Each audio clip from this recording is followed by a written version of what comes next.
नमस्कार दोस्तों। कदम के पद्य मॉड्यूल के आखिरी वीडियो में आप सभी का स्वागत है।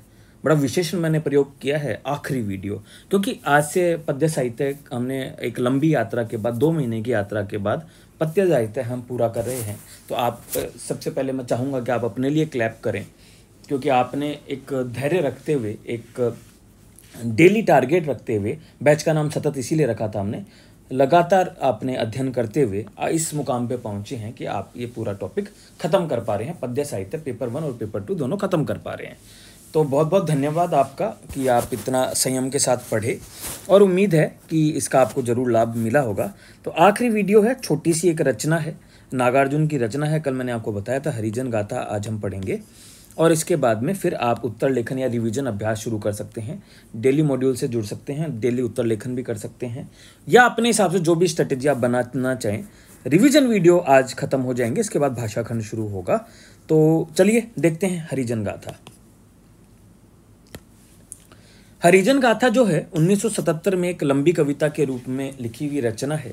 हरिजन गाथा नागार्जुन द्वारा रची गई थी 1977 में, और जो दलित वर्ग के प्रति संवेदनशीलता का सबसे प्रभावशाली दस्तावेज है। यह जो रचना है ना, ये बेलछी कांड पे रची गई थी, जहां पे दलितों को जिंदा जला दिया गया था। यह बेलछी कांड पर रची गई एक रचना है, जिससे नागार्जुन इतने प्रभावित थे कि भावनाएं इनकी अनियंत्रित हो गई थी। इन्होंने लिखा था, रोता हूँ लिखता जाता हूँ, रोता हूँ क्यों, क्योंकि बेलछी कांड को देखकर, लिखता जाता हूँ कवि को बेकाबू पाता हूँ। और फिर इन्होंने एक हरिजन गाथा की रचना की थी। शुरुआत 3 खंड हैं इस रचना के। पहले खंड में बेलछी कांड की स्मृतियाँ दिखाई गई हैं। जैसे देखिए, 4-5 पंक्तियों से आपको समझ आएगा। ऐसा तो पहले कभी नहीं हुआ कि 1 नहीं, 2 नहीं, 3 नहीं, 13 के 13 अभागे अकिंचन मनुपुत्र जिंदा झोंक दिए गए हों प्रचंड अग्नि की विकराल लपटों में, साधन संपन्न ऊंची जातियों वाले 100 मनुपुत्रों द्वारा।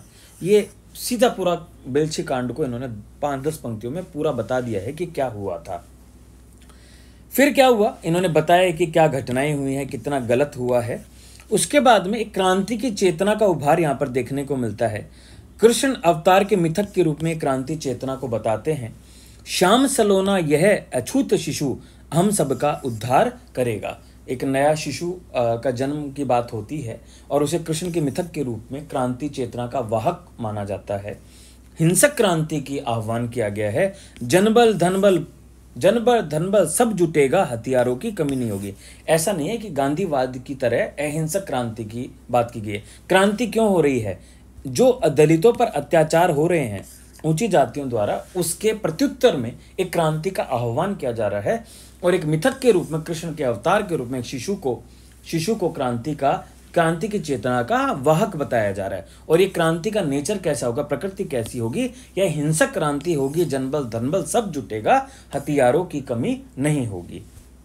इन्होंने अपनी कविता में नौकरशाही की असंवेदनशीलता, भ्रष्टाचार, इनको भी रेखांकित किया है। महज 10 मील दूर पड़ता हो थाना, और दरोगा जी तक बार बार खबरें पहुंचा दी गई हों संभावित दुर्घटना की, पर उन्होंने कोई कार्रवाई नहीं की। तो ये जो नौकरशाही की असंवेदनशीलता है, यह इन पंक्तियों के माध्यम से इन्होंने दर्शाई है। तीसरा जो भाग है, उसमें दलितों की जो धार्मिक विश्वास, आस्था, बंधन, इन सब को तोड़ते हुए जो इनको क्रांति करने से रोकते थे, धार्मिक विश्वासों, आस्थाओं के जो बैकग्राउंड में, पृष्ठभूमि में रोका जाता था कि नहीं, धर्म के जैसे जो 4 वर्ण बताए गए हैं उसके हिसाब से ये तो होना ही है ना, ऐसे जो लॉजिक दिए जाते थे, उन सबको इन्होंने तोड़ा है, और क्रांति का मतलब विद्रोह का जो रवैया है वो अपनाने की सलाह दी है। क्रांति चेतना का दायित्व 2 दलित बुजुर्गों बुद्धू व खदेरन पर आ गया है।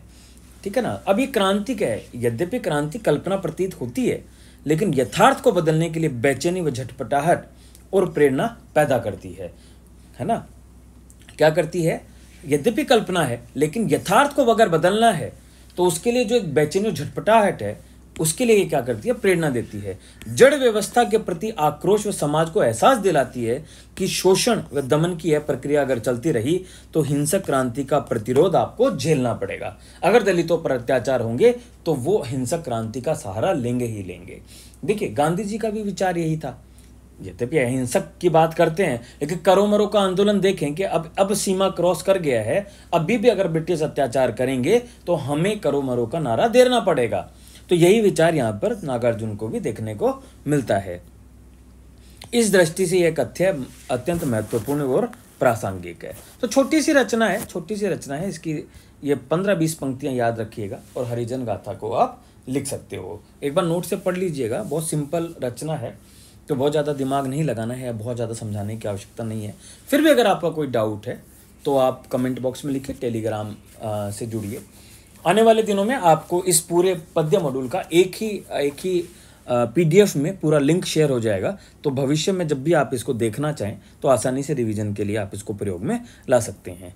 ठीक है, तो उम्मीद है आपको ये सीरीज़ बहुत लाभ की होगी। फीडबैक जरूर दीजिएगा, इस सीरीज़ का कितना लाभ आपको हुआ है या इस सीरीज़ में क्या सुधार आप चाहते हैं। एक सुधार daily answer writing with model answer का हम करने जा रहे हैं, जल्दी ही वो सुधार देखने को मिलेगा। बाकी अगर और भी कोई सुधार हो, की आवश्यकता हो, आपकी कोई अपेक्षा हो, तो आप हमें ज़रूर बताएं, हम कोशिश करेंगे। बहुत बहुत धन्यवाद, फिर मिलेंगे।